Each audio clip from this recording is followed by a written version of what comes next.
Good afternoon, everybody. It is Fantastic Friday. We all know what that means. That means we get Mike Zuber from One Rental at a Time, and we get to be irreverent and rude because my subscribers don't have a problem with that. Mike has a lot of nice ones, and I have nice ones too, but we have plenty of irreverent ones here on my channel. So, so one of the topics I wanted to talk to you about today, Mike, was really homeless. So I'm seeing too many videos where they're like, there's going to be rampant homelessness because landlords are so stupid that we'll just keep on raising rents and we don't care if we have people living there. We just want to keep on raising rents. So help people understand what a market is. Yeah. So homelessness is a real issue, right? I live in California. We have some of the worst home. I think, I don't know if it's true. It's the worst. I think 6 out of 10 homeless people in the country live in California. It might be 4 in 10, but whatever. It's a problem. Yeah. So there's lots of issues around it, but to tackle your question about rents are going up so high that everybody becomes homeless, like rent causes that. I mean, people are extrapolating just wacky math. I mean, rent increases of 18, 20% the last year, first and foremost, aren't normal. But, you know, lots of new YouTube channels, lots of channels like to scare you. Blood clicks, fear sells. So they're doing things like, hey, 20% rent increase for the next 3 or 4 years. Your rent's going to go up 7,000%. And, you know, nobody can afford it. Thus, everybody's going to live on the street. Well, I guess mathematically speaking, sure, if you want to be stupid and do something like that. I actually believe, because I totally agree. I think rent's out of control. I think I've been doing this 21 years. I've never seen rent increases like the last 12 months. This is what happens when the federal government prints $4 trillion or $5 trillion. It makes it rain like a strip club. And, you know, rent increases typically are more like 2-3% nationally speaking. Yeah. And we are going to go back there. And frankly, I think we're going to have a couple of years of no rent increases. How about that? I think there will be some cities where we actually have negative rent growth because there are plenty of cities where they're building more units. Rent is nothing more than supply and demand. And as I've said 100 times, and we'll say it 100 more, supply and demand are undefeated.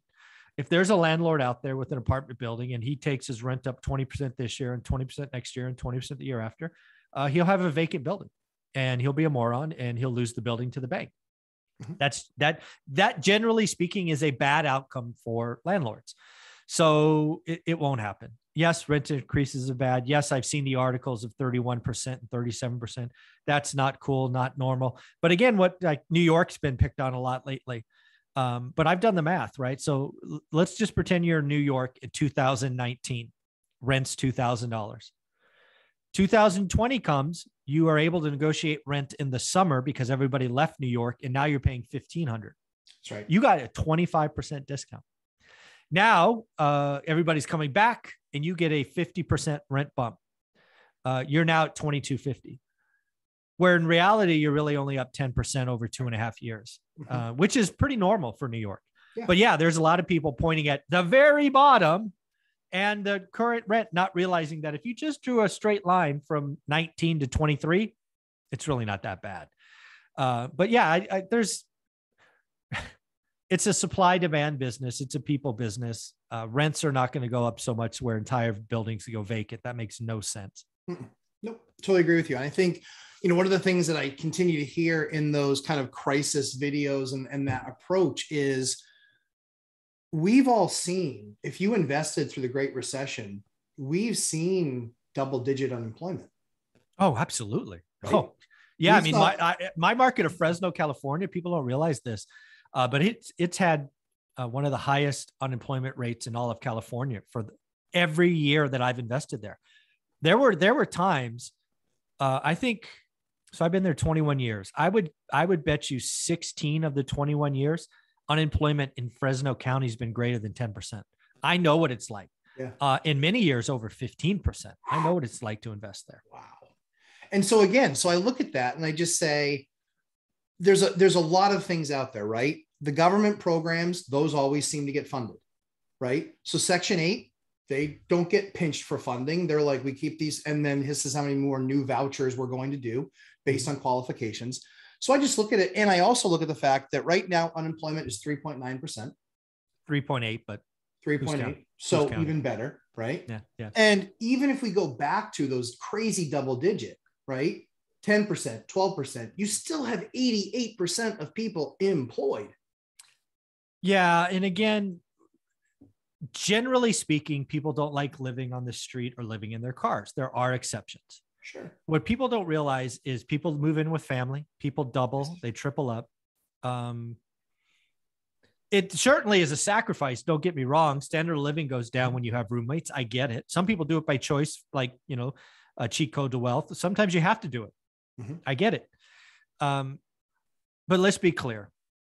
Rent is not going to continue to go up 20% a year for the next several years. It is not going to happen. People that are extrapolating that are trying to scare you. Trying to scare you or trying to get you to invest. Yeah, I guess. Yeah, geez, something. They're not being genuine. Their math equation works, but it's horrible economic assumptions. Yeah. I think there's a better chance that rents flat 23, 24, 25 than rents up 15%. If I had to take the bet, I would take 0 over rent going up 15%. I agree. It's just, we basically just got back to trend. That's all we did. If you've been in the game for a while and you go back to 18, 17, 18, 19, then you take out the crazy drop in 2021, we're back to trend. It just doesn't feel good when you race back to trend. Right. I get it. Well, I think the other component that I'm also seeing as well is, to your point, I actually own double-digit percentages in my towns of 4-bedroom and larger units. So 4, 5s, and 6s. Okay. I own a double-digit percentage of those. That was always the strategy. Yep.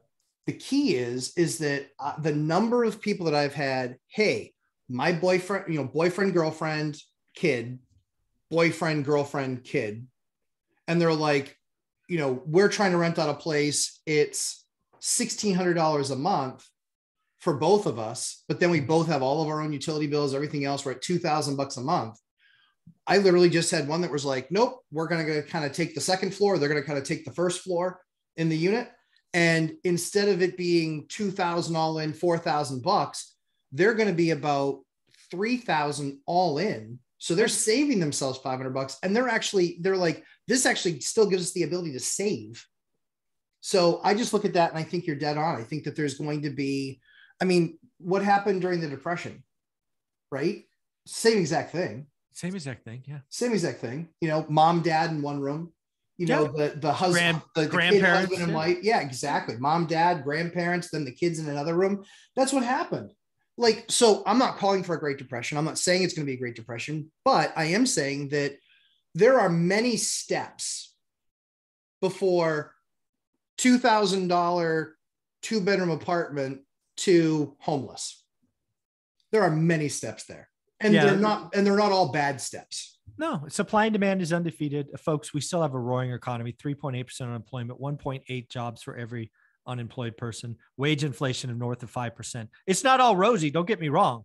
Right. But that environment's not set up for mass homelessness.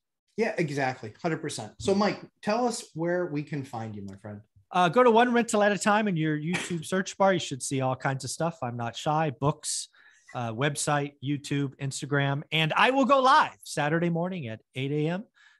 Pacific for 60 minutes, and then jump over to our private Facebook group just for my students, a little intimate affair at 9 o'clock Pacific. It's a lot of fun. The live stream that Mike does on Saturdays is usually about 100 to 120 people in there just asking questions, which makes it a lot of fun because you can literally sit there for an hour. Even if you don't ask a question, you can literally sit there for an hour and learn.